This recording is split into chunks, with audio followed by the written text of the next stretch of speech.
Sa gitna ng pagbangon mula sa bagyong Opong, nasa state of calamity na ang Oriental Mindoro pati Masbate, kung saan problema pa rin ang kawalan ng tubig, kuryente at signal.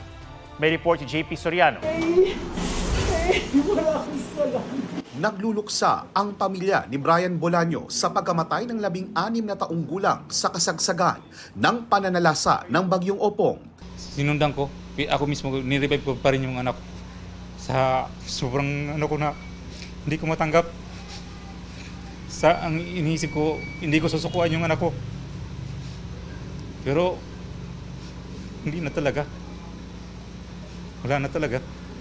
Nasawi si Brian nang mabagsakan ng gumuhong pader ng kapitbahay ang Senid, isa sa 9 na namatay sa Masbate, kung saan mahigit 150,000 individual ang naapektuhan ng bagyo. Ang mga guro sa Masbate National Comprehensive High School tulong-tulong na sa pag-aayos. Wala kaming ibang gagawin kundi tanggapin ito at mag-move on. Sa lalawigan ng Masbate, 57 silid-aralan ang nawasak sa 54 na paaralan. May 43 classroom ding binaha at 11 na landslide. Bukod pa sa libu-libong gamit na nasira ng bagyo. Apektado rin ang supply ng kuryente, pati supply at presyo ng tubig, maging ang cellphone signal. Nung dati 25 pesos, ngayon 45 pesos dahil sa mayroon na po gamit na generator. Kasi wala nga pong kuryente ngayon hanggang ngayon. Ang Oriental Mindoro naman isinailalim na sa state of calamity. Umaabot sa mahigit 5,000 bahay ang nasira doon.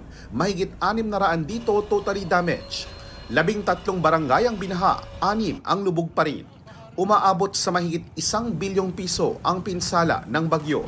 Sa Northern Samar, nasa 1,475 na bahay ang nasira ng bagyo. Mahigit 7,000 ang apektadong pamilya. Apektado ng bagyo ang 2 tulay ng lalawigan ng Biliran sa Eastern Samar. Sa ibang daan, mga putik at bato na inagos ng baha ang perwisyo sa motorista. Mahigit 30 bahay ang binaha. Nasa 2,355 na pamilya o 7,329 na individual ang dinala sa 78 na evacuation center sa Biliran Province.